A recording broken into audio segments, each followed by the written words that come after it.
थे, नहीं कहीं पे जाने देते थे और नहीं कहीं पे मतलब कोई काम करने भी नहीं देते थे, ना कुछ सीखने देते थे। और तब से हम उसने भी डॉक्टर भीमराव ने अम्बेडकर ने बताया कि हमें लड़कियों को पढ़ाना भी चाहिए और लिखाना भी चाहिए। यह बताया गया है कि है ना, हम सबको समान रहना चाहिए और जाति और धर्म का कोई भेदभाव नहीं करना चाहिए। पहले ना डॉक्टर भीमराव अम्बेडकर को दूर बिठाया जाता था, वो है ना जंगलों में बैठकर पढ़ाई करते थे और सब लड़कियों को या फिर बच्चों को है ना अंदर बिठा के पढ़ाया जाता था। और डॉक्टर भीमराव अम्बेडकर ने दूर बैठकर ही सब कुछ हासिल किया है। I reading 7th class. मैं आपको संविधान के बारे में बताना चाहती हूँ। पहला हमारा संविधान लिखा गया है समानता का अधिकार। पहले डॉक्टर भीमराव अम्बेडकर के साथ समानता से पेश नहीं आते थे और नीची जाति के लोगों के साथ पेश नहीं आते थे अच्छे से, और जमींदार जाट ऐसे लोगों को ही अधिकार मिलता था। शिक्षा का भी, मंदिर में जाने का भी, है ना? Yes ma'am. और दूसरा शोषण के विरुद्ध अधिकार, लड़कों के ऊपर शोषण के विरुद्ध अधिकार लिखा गया। दूसरा अधिकार। तीसरा अधिकार, पहले लड़कियों को ना पढ़ाया जाता था और ना ही घर से बाहर निकाला जाता था। लड़कियों को बहुत ही कम अवसर दिए जाते थे तथा उनसे बहुत ज़्यादा कठोर आशाएं रखी जाती थी, जिससे कि हमारा स्वतंत्रता का अधिकार बना है। सभी अध्यापकगण इत्तेफाक से मौजूद नहीं है, उनको सम्मान देते हुए उनको नमस्कार।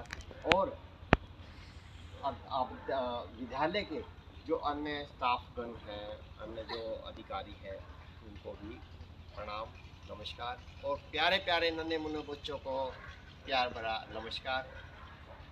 आज संविधान दिवस मनाया जा रहा है। संविधान दिवस किस लिए मनाया जा रहा है, क्यों मनाया जा रहा है, ये सब चर्चाएं हो चुकी इससे पहले। लेकिन आज भारत का सबसे पवित्र ग्रंथ बात करते हैं तो संविधान। इस संविधान ने हमें ताकत दी है, शक्ति दी है, हमें स्वास्थ्य, शिक्षा, रोजगार और अन्य अधिकार दिए हैं हमें। संविधान अगर ना होता तो आज से पहले जो हालात थे हमारे देश के, उनको अगर याद भी करते हैं तो आंखों से आंसू गिरते हैं।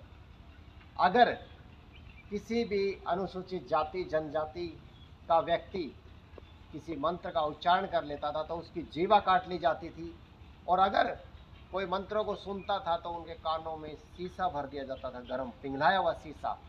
और अगर कोई पढ़ता था ग्रंथ तो उनकी आंखें फोड़ दी जाती थी। इसके अलावा जब संविधान से पहले बाबा साहब भीमराव अम्बेडकर जो हमारे मसीहा है, जिन्होंने अनुसूचित जाति जनजाति के लिए नहीं, महिलाओं के लिए, हर वर्ग के लिए जो है काम किया है, उससे पहले भी हमारे पीठ पे झाड़ू बंदी होती थी और पैरों में घुंघरू, पीठ पे झाड़ू, पैरों में घुंघरू होती थी और गले में हांडी होती थी। वो किस लिए? वो इसलिए कि कोई दलित व्यक्ति, कोई शूद्र व्यक्ति थूके तो उस हांडी में थूके और उसके पैरों के निशान भी जो है साथ के साथ साफ होते चले, वो पैरों के निशान भी वहाँ ना हो और दूर से ही पता चल जाए कि कोई दलित आ रहा है। हमारा शोषण इतना होता था, ना तो हम वोट डालने का अधिकार था, ना हमें शिक्षा का अधिकार था, ना कहीं आने जाने का अधिकार था। जहाँ एक कुत्ता पानी पी जाता था वहाँ इंसान पानी नहीं पी सकता था। कितना दुर्भाग्य था हमारा।